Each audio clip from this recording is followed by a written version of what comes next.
welcome back. This video I'm going to be talking about the most dangerous, how do I put it? The most dangerous times our depression will take you, or your depression will take you. And again, I'm just speaking from my own experience and those around me who I've witnessed, and again, it's just something that's shown a pattern for the many years after my brother's death. But the first one is the most obvious, which is the anniversary of the traumatic loss. Again, it's just something where the reason I'm making this list is so for several reasons. One, so that you're self-aware, so that, because I found for quite a few years it was just something where I just remember I would be more irritable, more on the edge, and I wouldn't know why. And then there'd become a point when I kind of looked at what the date it was and realized that my twin brother's death's anniversary was coming up. And I knew that that's why I was on edge. That was why I was more irritable. And so, yeah, it's just, like I said, it's the most obvious, just because, that date is just, it's imprinted on your mind. It's like a birthday or an anniversary or something, but it's to mourn. It's the saddest day of your life every year. And so, again, it's just really important to be conscious of that around that time. Like I said, obviously the date itself is the worst. But like I said, I think it's even, a few days to a week before, where, like I said, I just noticed that I'm more on edge. And it's not a conscious thing where I see what date it is. I know it's coming. It really is like your internal clock knows what's coming. They know the storm's coming. And so, yeah, it's just very important to be conscious of why things are bothering you. Because I think for myself, when I was aware that my pain of my twin brother's death was causing me to be in this mood, I felt more in control of it and more conscious of hey, if someone says something or does something, it's I feel it's insensitive to me, be on the alert. Don't give in to your emotional instinct, because it's not going to be healthy for any relationship you're interacting with. And so, again, it's just, and for myself, again, that overaction. The overreaction. Sorry, it's late. It just causes you to, again, like I said, misbehave. And then again, so when the person you're responding to gets upset because you overreacted, you're just more likely to go through that cycle of justification of, I lost this person, screw you, I could care less if I hurt your feelings. And so again, there's this constant cycle of trying to justify our misbehavior rather than trying to take control of it and adjust to it. And even to the point where if you do overreact, just own up to it and apologize and just be like, I'm sorry that, I'm feeling really down right now. And again, I think people are far more receptive of, one, you owning your overreaction, and then two, also just you verbally telling them that's why you're overreacting. That makes a lot of sense when you point out this traumatic loss you've had, to where people realize, oh, okay, and so they're not, because a lot of times when you overreact, that makes them escalates the problem, and then they just respond in suit and start flinging mud at you, which just makes you that much more upset. So it's just really important to be self-aware. But the next date would be their birthday. Again, this is just dates throughout the year that are highlighted by your pain, that really trigger that great sadness that depression brings on.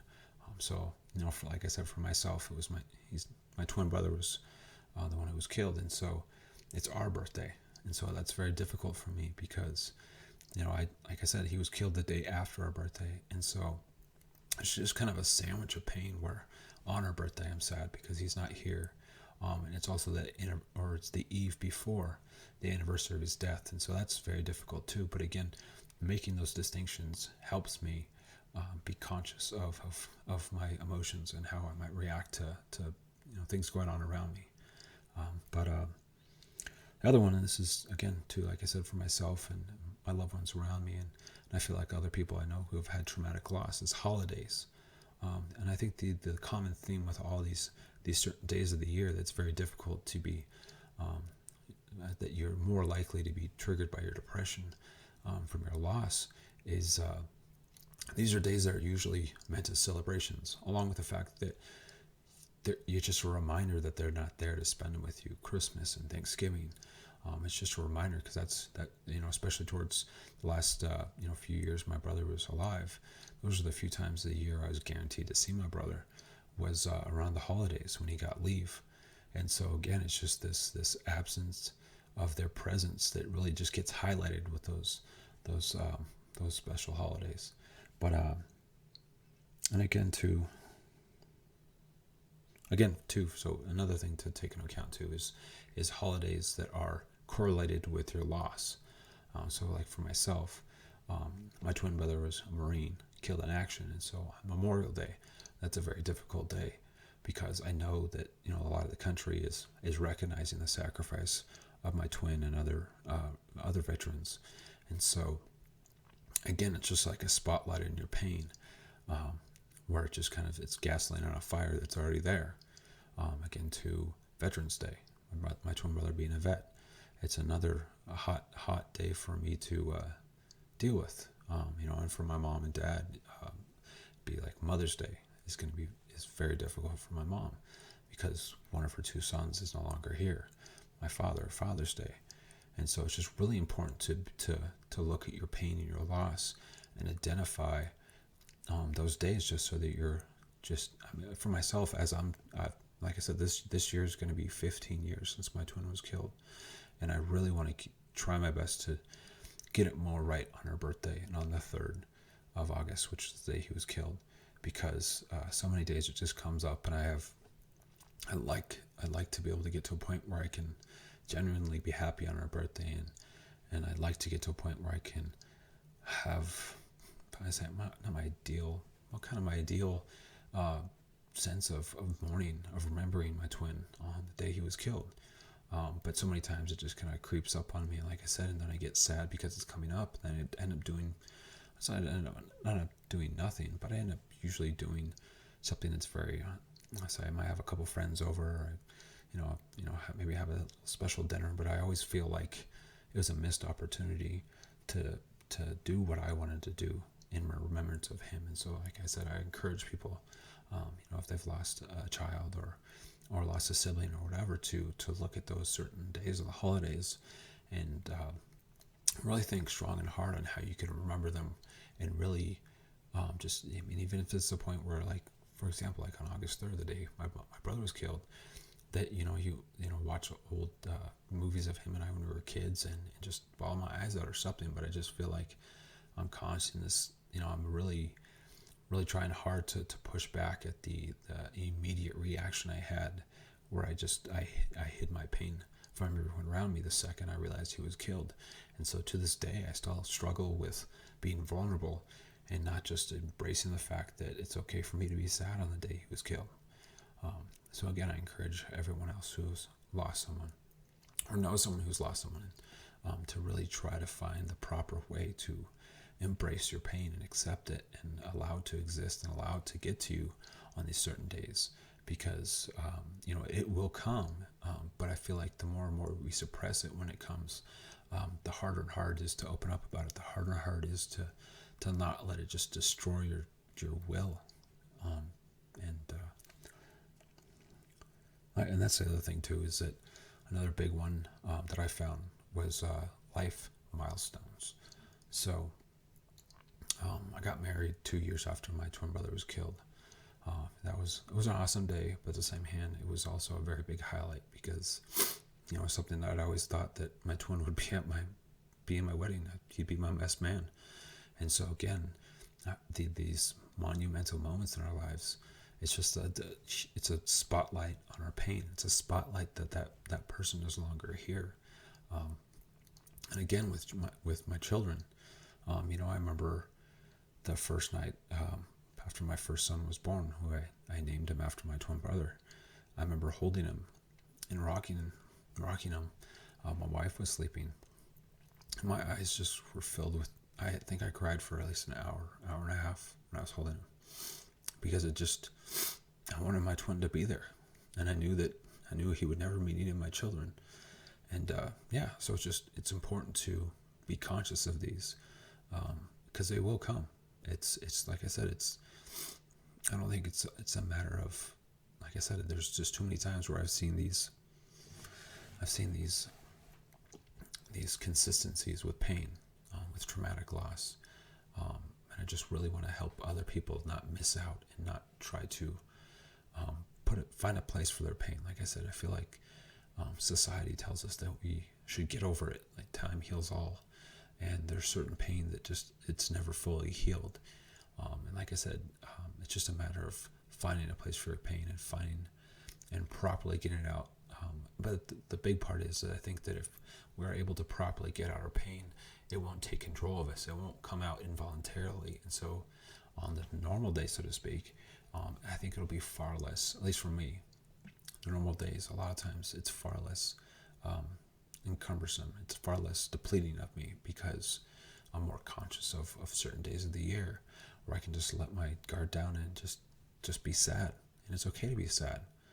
But like I said, was that if we suppress our sadness and we hide it, because I think just about every single day since my brother was killed, I've cried, and I would say there's probably 360 some days of the year that I hide it constantly. I'm so used to it. I'm so used to it just randomly hitting me throughout a day.